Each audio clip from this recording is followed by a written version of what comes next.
नमस्कार। मैं शक्ति अरुण शुक्ला, चार्टर्ड अकाउंटेंट, आपका माइंड योर बिजनेस में स्वागत करता हूं।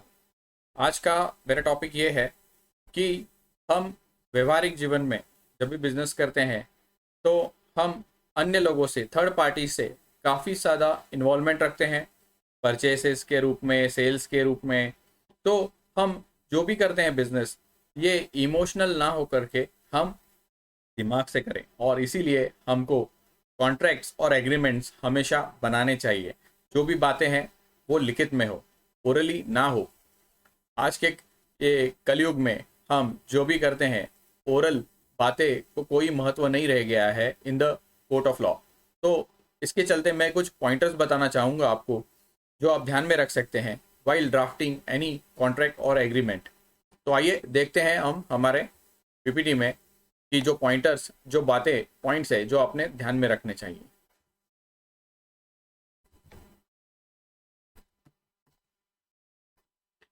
तो legal aspects of various contracts and agreements.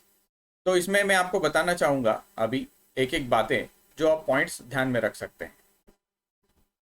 पहला है कि anything that is not in writing is not communicated in the corporate world. Corporate world, आप जब व्यवसाय करते हैं तो कॉर्पोरेट वर्ल्ड में जो भी बातें अगर आपने लिखित में नहीं दी है तो उसका कोई मायना नहीं है, और वो बातें आपने उनको बताई ही नहीं है।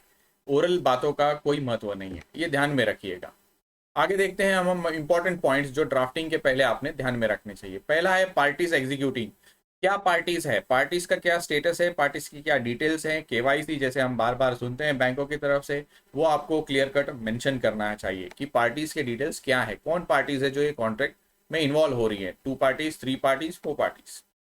डेफिनेशंस, डेफिनेशंस काफ़ी सारे होते हैं। जैसे कि प्रोडक्ट अगर आप खरीद रहे हैं या प्रोडक्ट बनाने दे रहे हैं तो प्रोडक्ट का क्या डिस्क्रिप्शन है, ये एक डेफिनेशन का तौर पे आप उसमें लिख सकते हैं। पार्टीज कौन होगी, पार्टीज का क्या स्टेटस होगा, फलाना क्या होगा, लोकेशन क्या होगा, ये सारे डेफिनेशंस में आप डिफाइन कर सकते हैं। जो भी अन्य बातें जो कि नॉर्मल वर्ड्स का मीनिंग नहीं ड्राफ्ट बता पा रहे हैं, तो आप स्पेसिफिक डेफिनेशन क्रिएट भी कर सकते हैं। आगे देखते हैं हम scope of work. Scope of work ये है कि आप जो भी व्यवसाय, जो भी बिजनेस कर रहे हैं, या जो भी आप बनवा के ले रहे हैं या बनाने दे रहे हैं या आप मार्केटिंग करने दे रहे हैं, जिस भी बातों का आप चयन करने वाले हैं, उसका scope of work clear cut define होना ही चाहिए। Delivery and transfer of titles. Delivery, delivery कहाँ होगी, किस मोड से होगी, कैसे होगी, और जो ओनरशिप ऑफ गुड्स या सर्विस की है या डिलीवरेबल्स है, ये कब ट्रांसफर हो जाएगी, इसको क्लियर कट लिखना काफी जरूरी है। आइए अगला पॉइंट देखते हैं।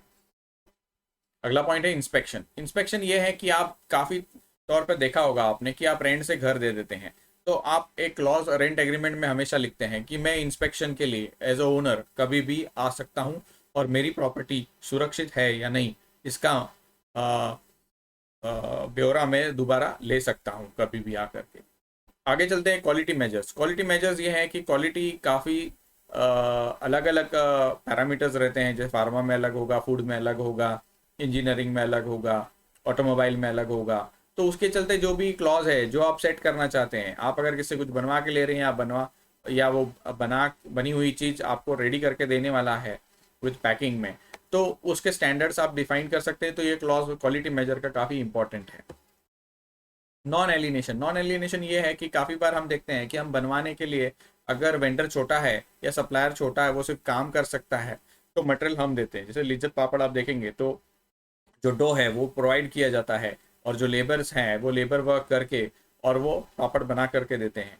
तो एक प्रकार का अगर उनको कुछ इंस्ट्रूमेंट दिया गया है कि पापड़ क्रिएट करने के लिए, जैसे बेलन दिया हुआ है, पार्ट दिया हुआ है, इस तरह का अगर कुछ दिया हुआ है, तो वो ओनरशिप किसकी है, तो ये वो खुद की ओनरशिप प्रूव ना करें और वो खुद उस पर चार्ज क्रिएट करके उसको सेल ऑफ ना कर सकें।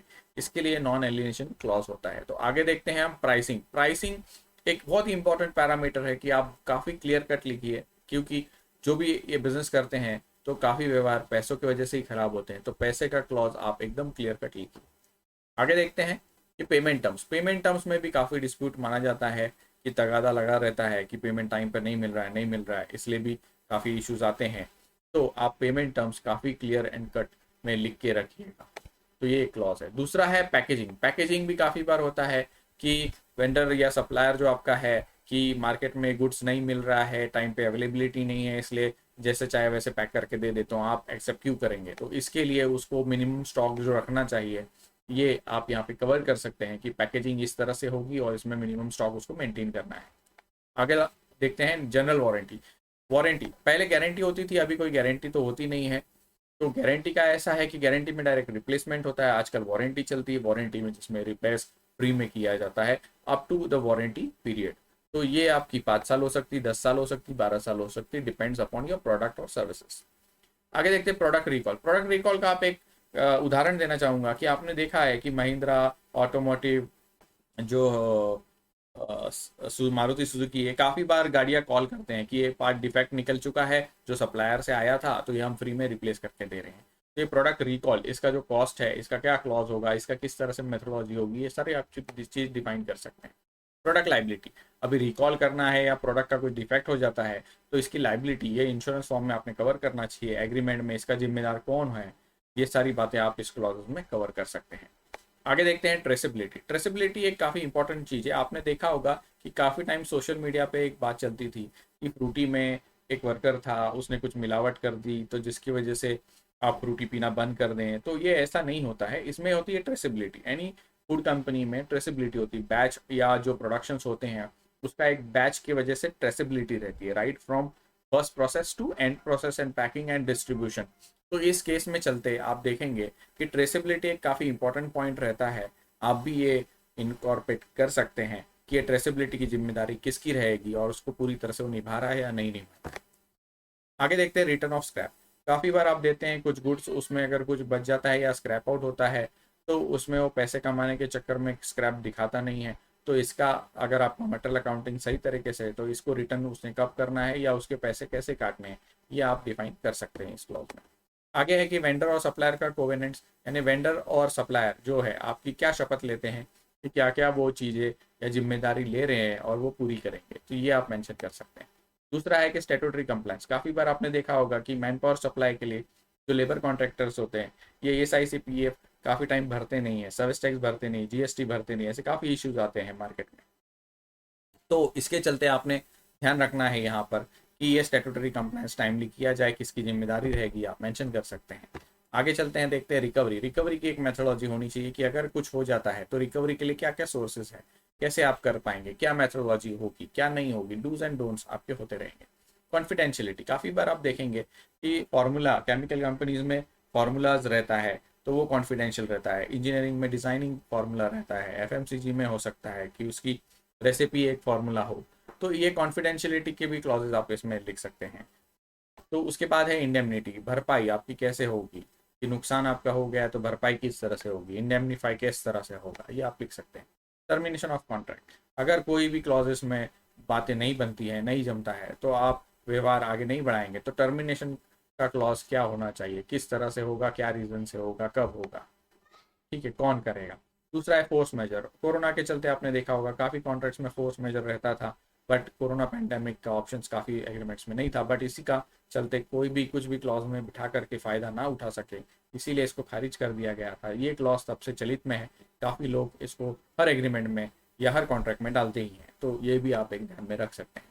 दूसरा है सिवेरेबिलिटी। सिवेरेबिलिटी ये है कि अगर कोई भी क्लॉज इसमें नहीं लिखा गया हो या लिखा गया है जिसकी वजह से कि जो कॉन्स्टिट्यूशन में लागू नहीं होता है, बट स्टिल इसमें एक देखा जाता है कि जो बाकी पैरामीटर्स पॉइंट्स है उस पर तो भी लड़ा जाए, इसके लिए सिवेरेबिलिटी होनी चाहिए।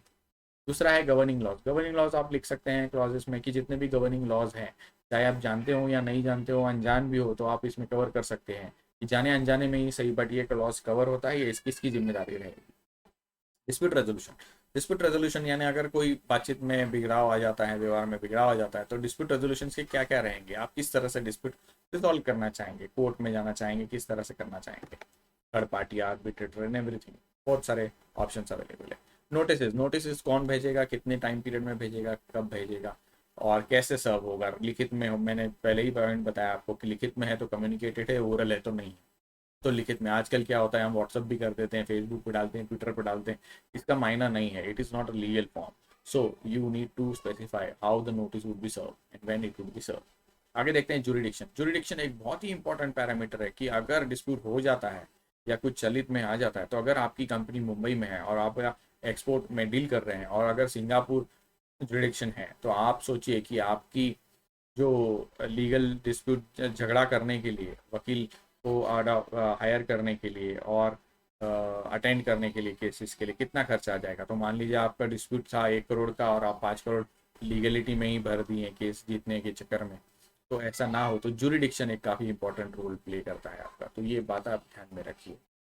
अधिक जानकारी के लिए आप हमसे संपर्क कर सकते हैं माइंड योर बिजनेस में। धन्यवाद।